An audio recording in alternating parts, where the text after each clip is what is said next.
The Holy Gospel according to Matthew, the 2nd chapter. Glory to you, O Lord.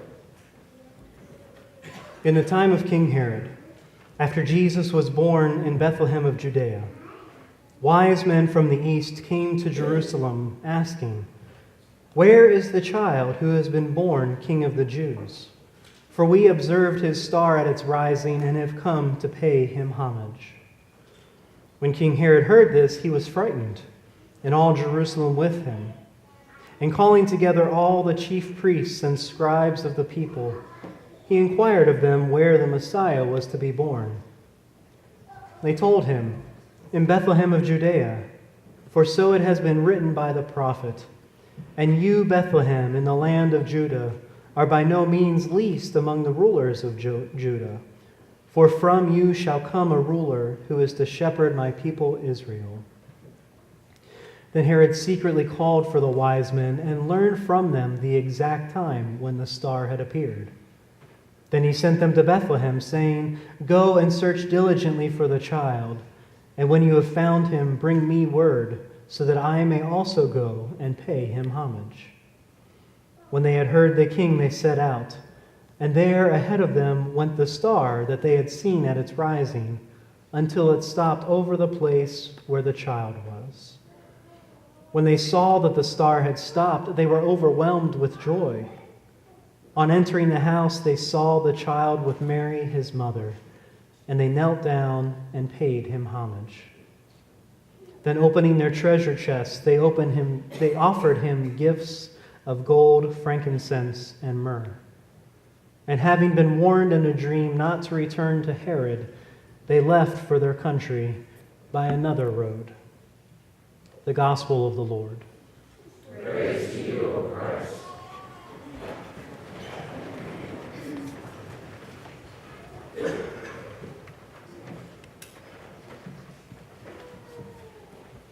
Aha!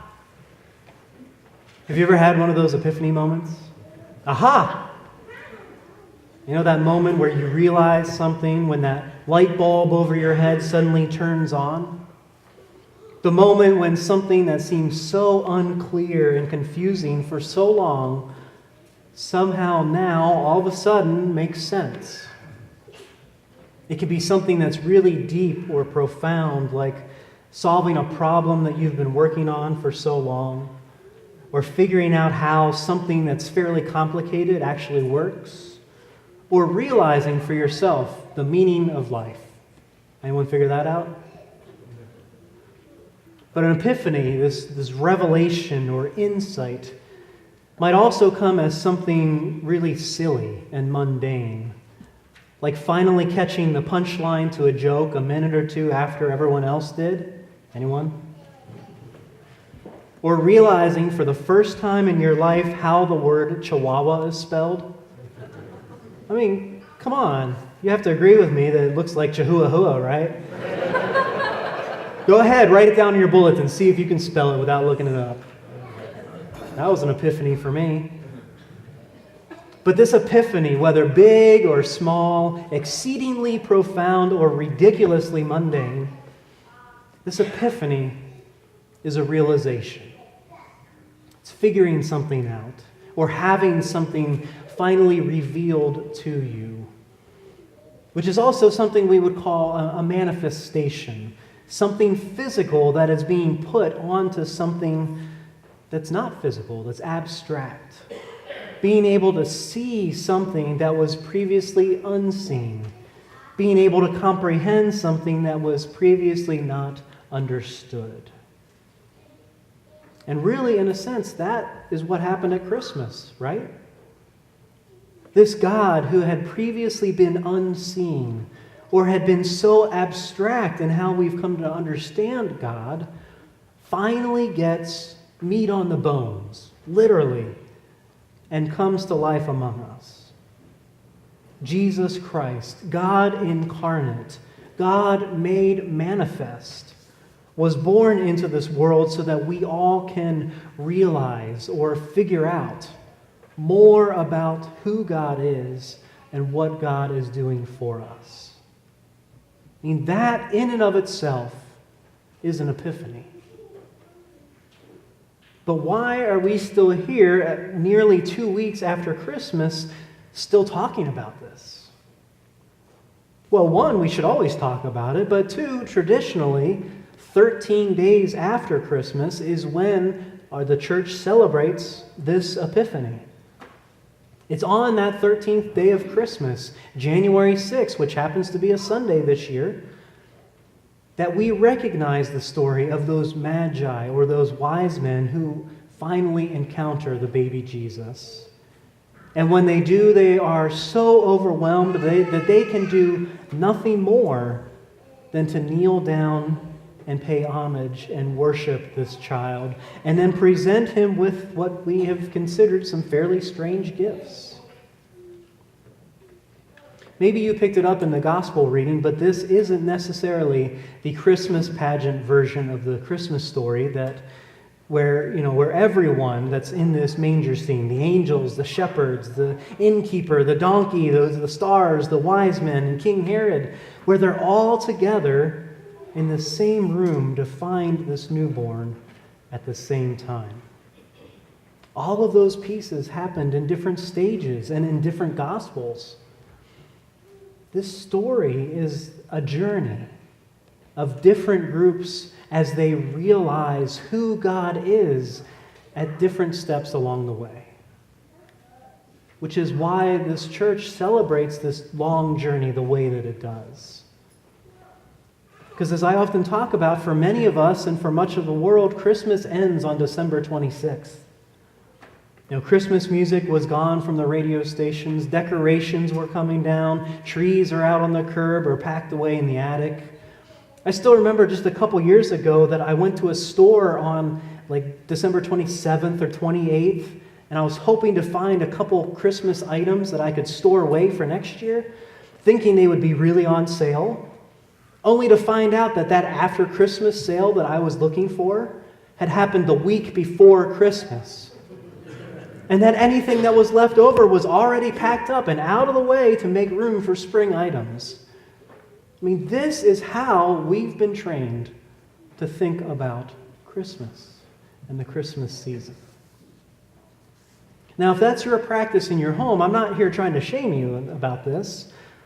What I'm trying to do is help us to realize this shape and this meaning that we have of this season. Because as I'm sure you know, the church likes to stretch out these seasons and really celebrate the fullness and all that they are about. So as we've done, we of course start with Advent, that time of preparation and waiting, those 4-ish weeks of getting ready, getting excited for what is to come. We count down, we light a new candle each week, we prepare our homes and our hearts, we make room so that we can realize this Christ that is coming among us. So that when Advent is complete and we get to Christmas, we can then feast. And not just for that one day or those 2 days of Christmas Eve and Christmas Day, but for how many days? 12 days, really? 12 days of the Christmas season, 12 days of feasting, of celebrating, of realizing more and more who Jesus is and why he has come. But it seems like every year when we get to this point, or when I get to this point, I start wondering again, why is it 12 days long? Did they teach me this in seminary? I mean, why isn't it 7 or 14 or 30? And I start trying to remember again what Epiphany means and why it's the 13th day and why we do what we do. So every year I have to go back and comb through the histories and the traditions of this season. And I read again those arguments of why there were 8 maids of milking and who they were and hoping that this Epiphany light bulb will go off over my head. And every year it seems as though it doesn't make sense. I can't find the answers I'm looking for, and that Epiphany light bulb just sits there and glows pretty dimly. Before I hear it out of any of you, don't talk about my dim light bulb. But what it is that there are so many traditions for this season from every branch of Christianity, from every country and culture, that they celebrate Christmas and Epiphany in so many different ways.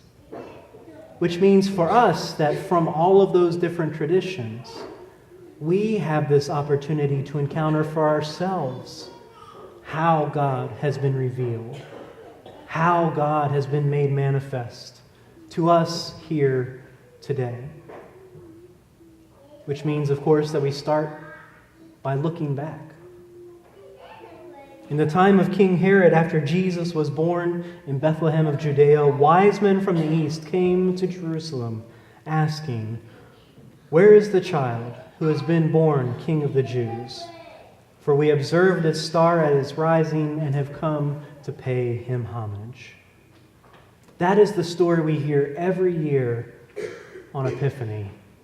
Wise men who, we've also traditionally known as magi or kings or astrologers or even priests, because, again, all these different traditions shaping how we understand it. This group had God's presence made manifest to them through this unique star. It was a sign so incredible that it caused them to assemble this group of travelers and follow. But it wasn't until they got there that they realized exactly what this star was pointing them to. The Savior who was born to a young, poor mother in the humblest of beginnings. A God who had put on flesh and entered the world. We also know that in the midst of this journey, they encountered King Herod, and through his visit, he had this realization that his power in the world was about to be challenged, which of course he didn't like. So he tried to get these magi to tell him where the Christ child would be so he could eliminate the problem, but the magi realized what was going on. They returned to their country by another road. So the story we don't hear a little later is that King Herod orders his army to kill every child under the age of 2 years old, hoping that he can get rid of this unique child that he keeps hearing about. Merry Christmas. That's why we don't hear this. But that story tells us, though, that in this journey of the wise men, it all probably didn't happen immediately after Jesus' birth. Those magi probably didn't find Jesus until he was a toddler. It took a while for this news to be made manifest in the star for these wise men.